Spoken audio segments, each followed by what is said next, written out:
Welcome to a place where hearts unwind, infinite threads that gently bind, love and compassion in every line. Together we rise through space and time. Welcome back to Infinite Threads. I'm your host, Bob.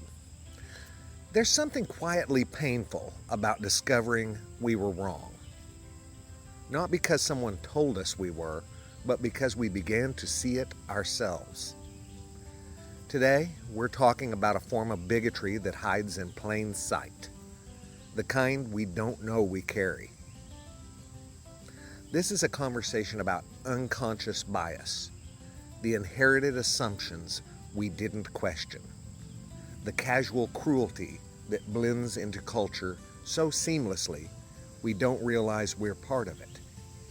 But it's also a conversation about hope, because when we allow love to turn the light on, even the deepest shadows lose their power. It often begins with something small, a joke you repeat, a phrase you've heard all your life, a stereotype that's just part of how people talk. You may not even realize it's there until you see the look in someone's eyes when you say it. That flicker, that hesitation, that silence after laughter that doesn't quite land. That's when the world shifts. It's humbling, painful, to realize you've been carrying something harmful inside you, not on purpose, but still, it was there. Passed down like a family heirloom nobody wanted, but nobody questioned. It's not always about race or religion. Sometimes it's ableism. Sometimes it's assumptions about gender. Sometimes it's about who we think is lazy or dangerous, or who we think is worthy of love. The problem isn't just that we say these things. It's that we don't hear ourselves. We don't realize what we're revealing. There have been moments, too many honestly, where I've looked back and thought, did I really say that? Or why did I think that was okay? I've caught myself making a joke that wasn't kind. I've realized after the fact that something I said could have hurt someone I cared about deeply. And when that happens, it's not just embarrassment. It's heartbreak. Because I don't want to be someone who causes harm. None of us do. But that doesn't mean we haven't. The hardest part is realizing that love alone isn't enough if it doesn't also come with awareness. I might feel love, but if I'm not paying attention to how it moves through me, I can still do harm with it. That was a hard lesson, but it did change me. It changed me radically. Unknowing bigotry is like a weed with deep roots. You can't just cut the surface. You have to get into the soil. And that means examining where your beliefs came from. Who told you certain people were less than? What systems benefited you while costing someone else? Where did you learn to laugh at pain that wasn't yours? The moment you stop defending your intentions and start reflecting on your impact, everything changes. Love steps in here not to shame you, but to guide you. It's the friend who gently says, I know you didn't mean to, but that hurt. It's the inner voice that whispers, there's a better way to say that. It's the pause that you learn to take before speaking. We talk about that all the time. It's what saves us from staying the same. We don't grow in isolation. Some of my most important awakenings came because someone loved me enough to tell me the truth, or because someone trusted me enough to show me their pain.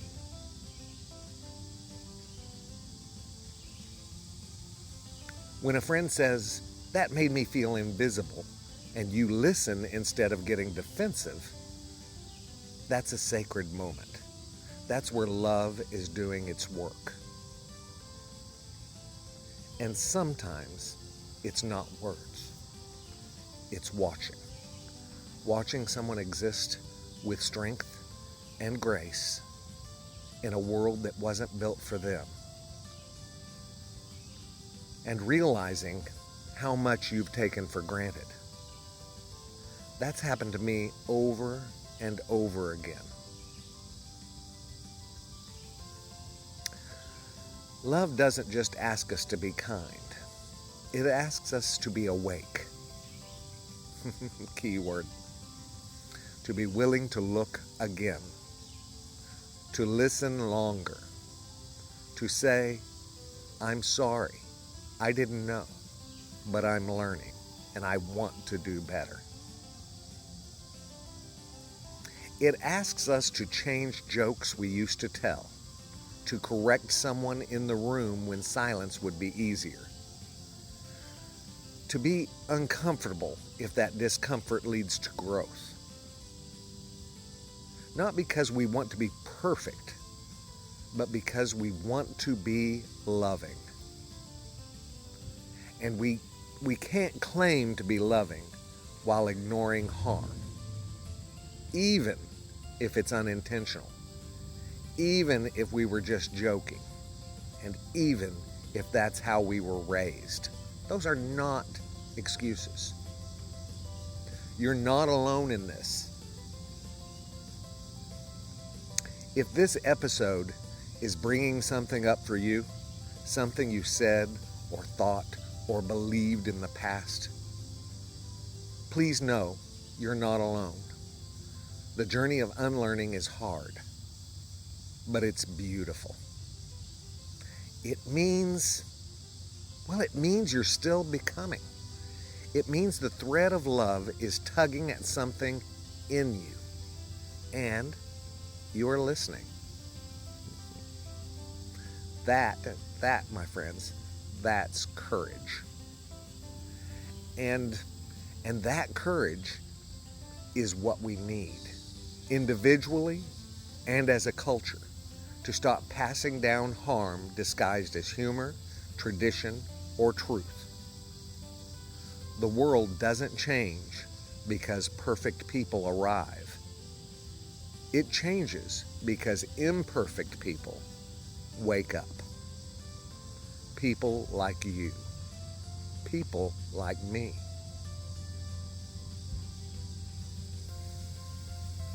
This episode isn't here to condemn you.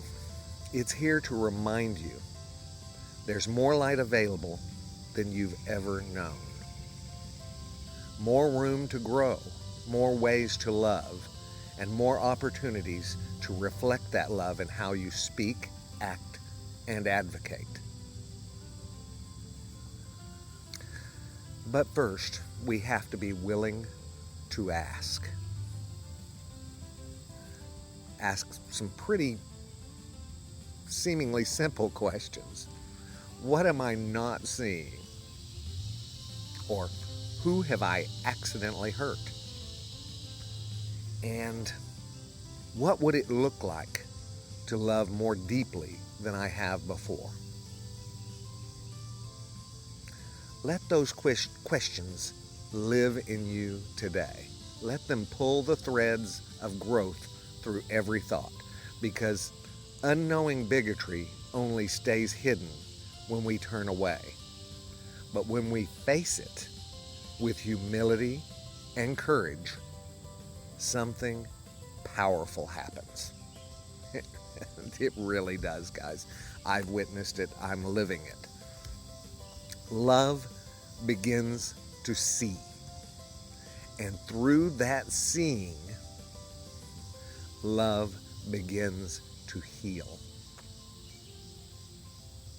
I love you all very, very, very much. And you know what I need you to do. Go out and pass that on. Later, Gators. Love you all. Bye.